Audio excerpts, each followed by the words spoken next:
The NHL Draft is just days away, and the Islanders have the top pick.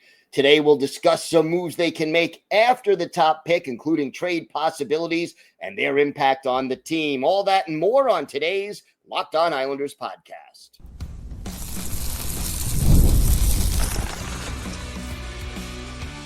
Your Locked On Islanders, your daily podcast on the New York Islanders.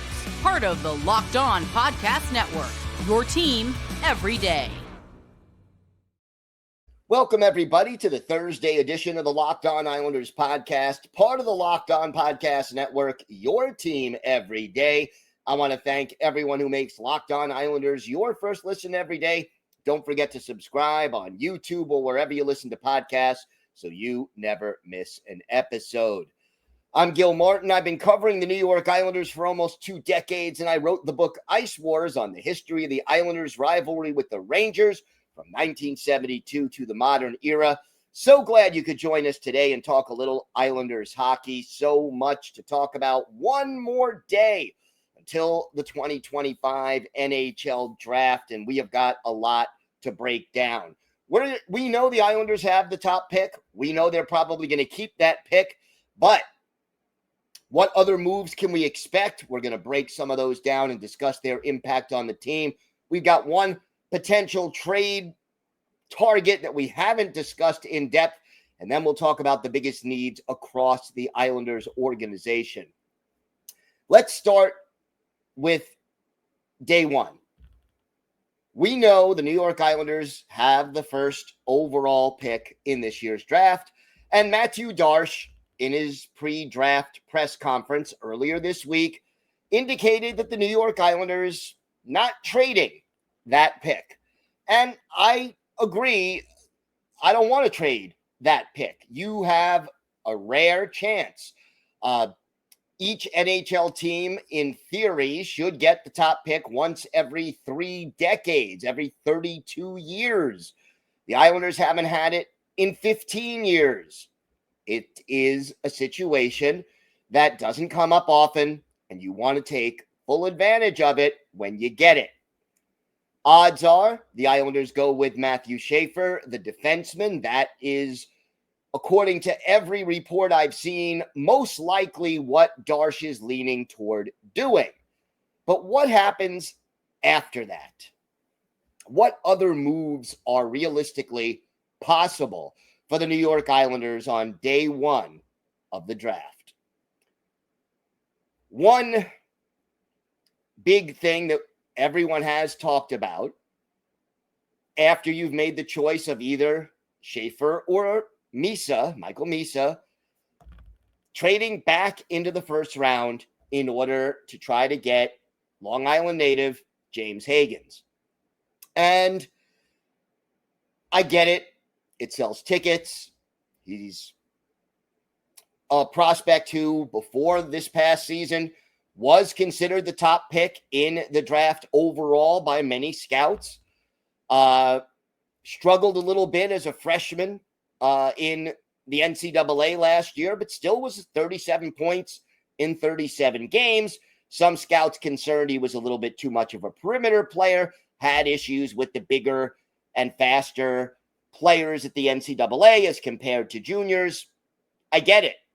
All prospects at age 17, 18, 19 are going to have to make adjustments. And so the scouts have to determine whether or not they believe that each individual player can and will make those adjustments. But ultimately, there are 2 major questions. Number one, what do you give up to get back into the first round in order to draft Hagens? And number 2, how far down do you have to trade to guarantee that you get him? The Utah Mammoth may be interested. I've heard the Nashville Predators, Barry Trotz, a very familiar name to Islander fans. He has said positive things about Hagens. And again, NHL general managers bluff all the time to try to encourage better trade offerings and fake out their co-GMs in order to make a move that other GMs may not be expecting. It's all part of the business. It's all part of the game. But to me, if you're going to trade back into the first round, you've got to make a move. First of all, I don't want to trade away either of the 2 picks in the 2026 draft. It is a deeper draft. It is a better draft than this year's draft. And I don't want to trade away either the Islanders' own pick or the pick they acquired from the Avalanche in the Brock Nelson deal. If I had to part with one of them, obviously, I would rather give up the Avalanche pick. It's probably going to be later in that first round than the Islanders pick. I know it's not nice to think that way, but realistically, if I were to ask 100 hockey experts, which team will have a better record next year, the Islanders or the Avalanche, 97% or more would probably pick the Avs. Now, they could be wrong, but again, you don't have a crystal ball. You can only make an educated guess. But I don't want to give up either one of those picks. What I do want to accomplish as part of any deal that gets the Islanders back into the first round, and I think it's critical that they do this, you've got to make a move that frees up cap space. You've got to move on from some potentially big contracts or some big contracts, some older players, and you've got to create cap space. This Islanders team has issues. You don't replace your general manager because the team is doing really well. The Islanders were 27th in the league in goals scored, 31st on the power play, 31st on the PK, and 20th in goals against, which is supposed to be the team's strong point. If you want to improve that goal scoring problem, you need cap space. Goal scorers cost more money than maybe any other commodity in the NHL. So you're not adding a consistent 30-goal scorer unless you've got $8, $9, $10 or more million dollars a year to spend on that player. If you want to acquire Robertson from Dallas, if you want to acquire Mitch Marner, if you want to acquire Nikolai Ehlers or any other consistently established goal scorer, it's going to cost you $8, $9, $10 plus million. And the Islanders, if they re-sign all 4 of their major RFAs, which is Noah Dobson, Alexander Romanov, Simon Holmstrom, Maxim Siplikov, they'll have like $1 million, $1.5 million left. Not able to do it. To make this team better now, if that's your goal, you need to move out salary. And look, those 4 RFAs that I mentioned, you, for example, you trade the rights to Noah Dobson, you just saved $9 million right there, roughly, in cap space. He's asking allegedly for 11. I'm sure he's going to get somewhere in the neighborhood of 8.5 to 9.5 million AAV for the next 7 or 8 years. You trade away the rights to Noah Dobson, you free up $9 million roughly in cap space.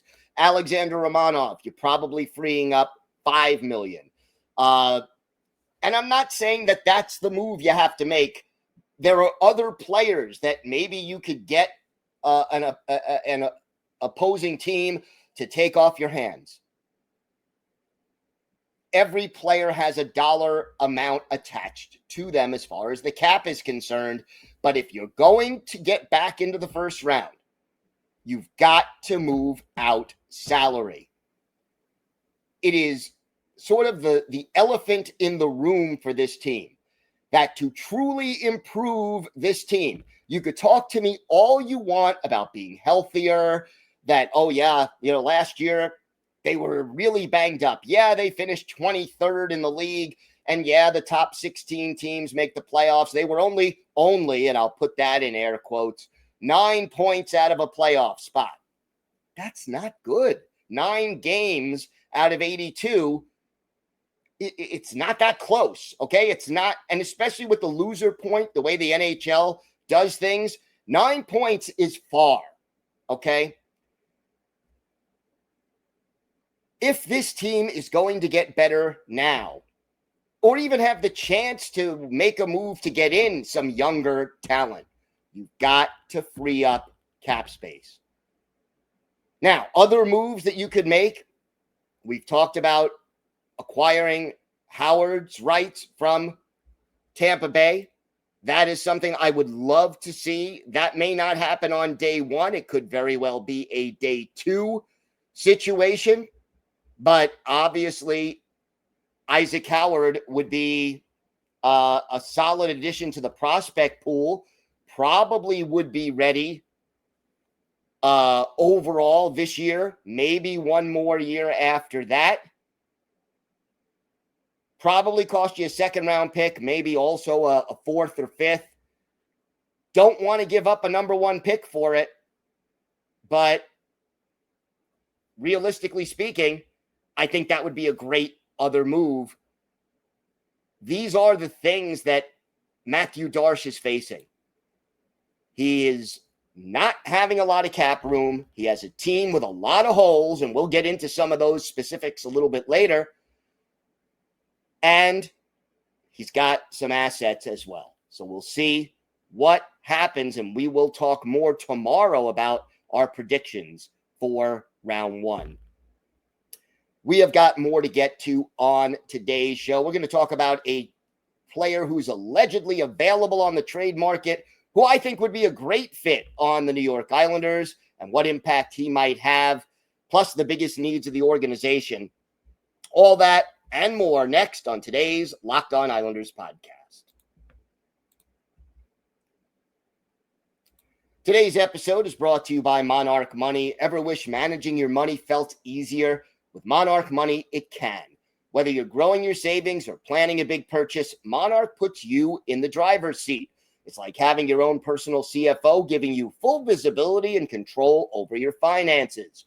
Monarch Money is more than a budgeting app. It's a complete financial command center. You could track all your accounts, investments, and spending in one place. So in addition to managing your money, you're also building wealth.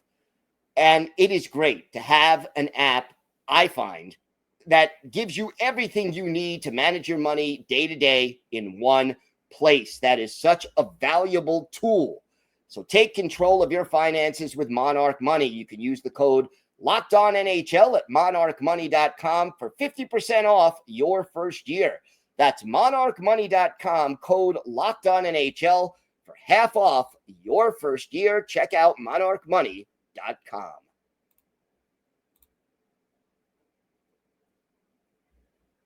We've talked, everydayers will remember, about a number of players who could help the New York Islanders in trades. Jason Robertson, for example, from the Dallas Stars, somebody we've talked about. JJ Peterka from the Buffalo Sabres. I want to throw another name out there, and it's a name, again, of somebody who has been mentioned as being available. And that name is Jordan Kyrou of the St. Louis Blues. Kyrou, 6'1", 196 pounds, 27 years old, will turn 28 after the season, during the playoffs next year in May. So he just turned 27, which essentially puts him right now in the prime of his career. He has a cap hit, and again, just as I said in the first segment, you need that cap space. He has an $8.15 million cap hit, and he has 6 years left on that contract. However, he has a full no-trade clause that kicks in July 1st. Over the last 3 seasons, Kyrou has scored 36, 31, and 37 goals. And over the last 4 seasons, which is really since he became a full-time NHL player, 70, 67, 73, and 75 points. Over the last 3 seasons, he has scored 26 power play goals. Do you know how many power play goals the Islanders as a team had last year? 26. He will help your power play. He's got some size. Again, not the most physical guy, but how about this? 465 shot attempts, 239 shots on goal. That's roughly 3 shots on goal per game. And that was down slightly from the previous season. He's durable. In the last 4 seasons, he's played 82, 82, 79, and 74 games. You would be locking him up through the age of 33. And that $8 million plus cap hit gets a little bit better each year. Better value. It would probably take Noah Dobson to get Jordan Kyrou. But again, if Matthew Schaefer is indeed that first draft pick, adding him to the defense, trading away Noah Dobson, and bringing in Jordan Kyrou, who will give you, out of the 6 years left on his contract, at least 4 or 5 of them should be his prime, maybe even all 6. Help your power play. Help your offense, which has been bad and struggled over the last few years. That could be a win-win. Now, in order for that to work, Schaefer has to live up to his billing. And the other thing about it is,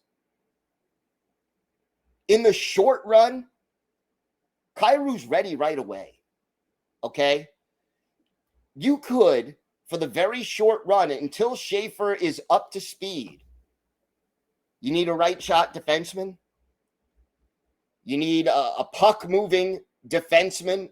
And believe me, the Islanders would, under those circumstances, if they make that move.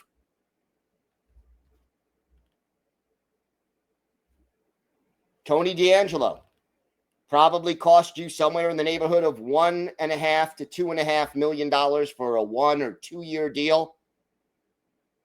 He takes over as your number 1 defenseman. It's cheap. He's a placeholder. And then in a year or 2, Schaefer becomes your number 1 guy, or at least is on your top pair. And Kyrou helps the offense right away. Yeah, the defense may not have as much offensive firepower, but you know what? Last year, Tony DeAngelo had 19 points in 35 games. That's about a 43, 44-point pace. Guess what? Noah Dobson had 39 points. Now, Dobson, obviously, a year before that had 70. Clearly, DeAngelo could replace last year's Noah Dobson numbers easily. Easily. Maybe even exceed them if he stays healthy and plays well.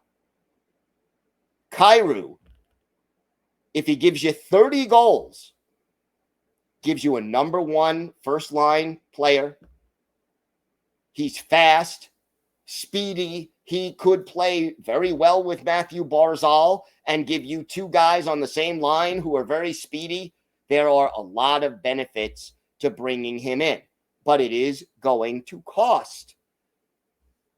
Cap-wise, like I said, if Kyrou is making 8.15 and Dobson is going to get somewhere in the neighborhood of 8.5 to 9.5 million, you'll come out slightly ahead on that exchange. It fills a need, and you can inexpensively fill the void that Dobson left on a short-term basis with D'Angelo. Again, I'm not saying it will happen, but I think there are some big advantages to it if it does. The possible downside is if Noah Dobson, all of a sudden the light bulb comes on, defensively he becomes average, and offensively the 70 points he had 2 years ago, if all of a sudden that's, his normal, or 65 points, 60, 65 points is his normal, if both of those things happen, even then, if Kyrou gives you 30 goals a year for the next 5 years, I still think it's a win, especially if Schaefer develops into what was expected. So some tough decisions coming for Matthew Darsh, but I think the Islanders should at least be exploring the possibility of adding Jordan Kyrou via trade if they can. We have got more to discuss on today's show. We'll break down the biggest needs in the organization and talk about how that affects the team going forward. We'll have our Islanders birthday of the day, a big physical defenseman who played for both the Rangers and the Islanders and worked in the Islanders organization afterwards. We'll talk about his legacy, all that and more coming up on today's Locked On Islanders podcast. Today's episode is brought to you by Rugiet. Guys, you've probably heard of Viagra or Cialis. Maybe you've even tried them. But if you're looking for something beyond the usual pill, it's time to meet Rugiet Ready. Rugiet Ready is a next-gen prescription treatment designed to amplify arousal in the brain and boost blood flow. Unlike the usual pills that can take hours, Rugiet's 3-in-1 formula dissolves under your tongue and kicks in fast, on average in 15 minutes. And results can last up to 36 hours, so you could stay confident and in control when the moment is right. If traditional options haven't worked, Rugiet might be the answer. Over 150,000 men have already made the switch. Head to Rugiet.com/LockedOnNHL and use code LockedOnNHL to get 15% off today. That's Rugiet.com/LockedOnNHL. Use promo code LockedOnNHL for 15% off. Individual results may vary with prescription treatment. Compounded drugs are permitted to be prescribed under federal law, but are not FDA approved and do not undergo FDA safety, effectiveness, or manufacturing review. Please visit the Rugiet website for full safety information.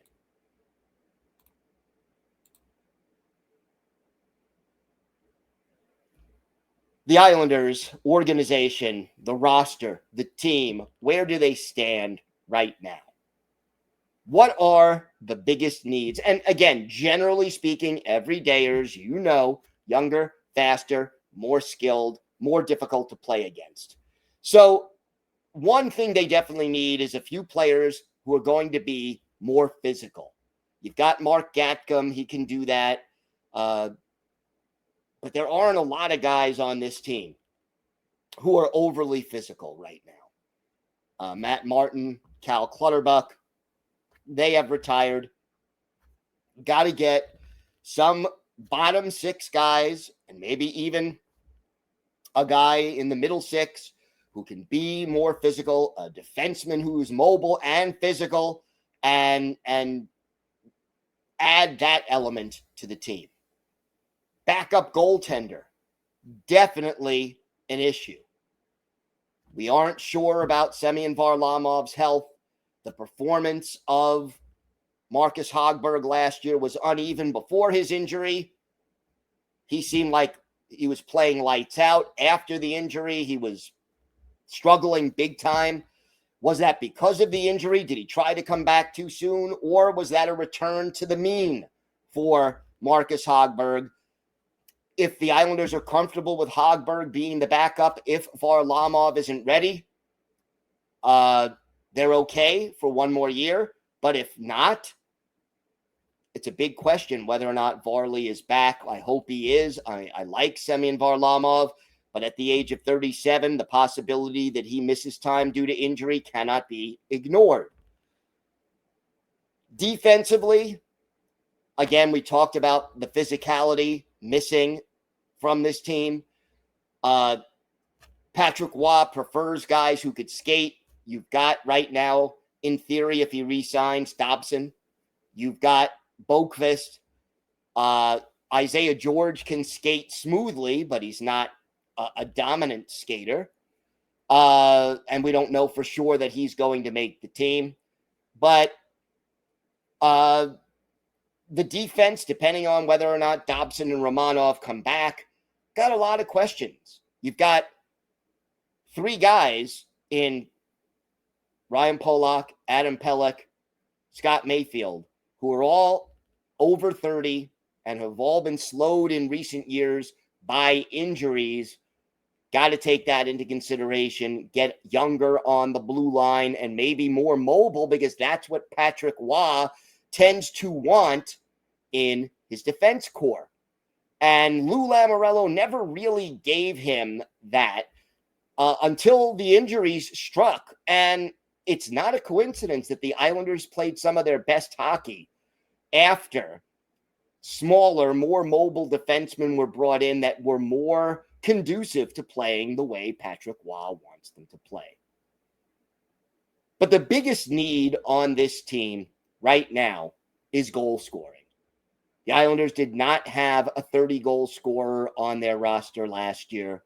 Anders Lee came close with 29, but at this stage in his career, will he duplicate that? I don't think so. Let's even say he gives you 20 to 25. Kyle Palmieri, 20 to 25. Bo Horvat could reach 30, but you're going to need more goal scorers than that to lift this team above 27th in the league. And yeah, a healthy Mathew Barzal might get you to 15 or 20 goals, but adding goal scoring, especially adding offense and depth on the wing. The Islanders have a lot of players who can play center. Horvat. You've got Barzal who can play center. Pajot who can play center. Ritchie who can play center. Cizikas who can play center. McLean who can play center. That's 6. Trading away one or more of those guys to add some talent on the wing where you really lack first-line legitimate talent. You need, in my mind, 2 top 6 wingers to really get this team into at least average. You know, let's say if average is 16th in the league in goal scoring, you need to add a couple of 25 to 30 goal scorers to get there. That, I think, may be the biggest short-term need for this team. A sniper and another quality goal scorer. It won't all get addressed right away. And that's why everydayers understand that I believe this team, while they may pay lip service to competing for a playoff berth this year, and they may be able to sneak in, the way the roster is constructed now, that's their ceiling, sneaking into the playoffs. If you want to really contend for a Stanley Cup, it's probably going to take a year or two in a retool, taking a step back to take 2 steps forward. We'll see how Matthew Darche handles this situation. It's going to be interesting. Time now for our Islanders birthday of the day. And we are a day early, but Friday will be the 51st birthday of former Islanders defenseman Eric Cairns, the Oakville, Ontario native, a 3rd-round pick of the Rangers back in 1992, made his NHL debut with the Rangers in 96-97, joined the Islanders in 98-99, stayed on the island through the 03-04 season, played briefly for the Panthers and the Penguins before hanging up his skates after the 06-07 campaign. Played in 457 games, 10 goals, 42 points, and 1,182 penalty minutes. Played in 16 playoff games, 13 of them with the Islanders, had 28 penalty minutes in those. He was a big guy, 6'5", 220, physical, and he could drop the gloves. He stood up for his teammates. One of his better games as an Islander, October 14th, 2003, Islanders down in Atlanta to take on the Thrashers. And in this game, with the game tied 1-1 in the second period, our Islanders' birthday of the day, Eric Cairns scores. Sven Butenschan with the only assist. That gave the Islanders a 2-1 lead. But Mark Savard scored in the third to tie it for Atlanta. Rick DiPietro made 21 saves. Pasi Nurminen made 23 saves for the Thrashers. But for our Islanders' birthday of the day, Eric Cairns, he had a goal, and he had 2 shots on goal in 12 minutes and 43 seconds of action. Eric Cairns, who went on to work for the Islanders front office after he retired, he is our Islanders' birthday of the day. I want to thank everyone who makes Locked On Islanders your first listen today. For your second listen, check out the Locked On NHL podcast. There is no off season. We're bringing you the daily league-wide stories that matter most with the local coverage you love from Locked On. Find Locked On NHL on YouTube or wherever you listen to podcasts. It's part of the Locked On Podcast Network, your team every day. If you have a question, a comment, maybe a topic you'd like us to discuss on a future episode, email us at lockedonislanders@gmail.com. If you leave your first name and where you're from, we're happy to mention you on the show when we discuss whatever's on your mind. You could follow the show on X at Locked On Isles. You could follow me, Gil Martin, on X at Ice Wars, NYR, VSNYI. We'll keep you up to date on all things Islanders all year long, and it's great to talk Islanders hockey with you anytime. Everydayers, we're back tomorrow. Tomorrow will be, we will have our predictions for the draft and get you ready. And yes, we will do a bonus episode Friday night / Saturday morning at midnight, recapping everything that happened on Friday's day one of the 2025 NHL Draft. So join us for that. Until tomorrow, have a great day, everybody. Stay safe. And of course, let's go Islanders.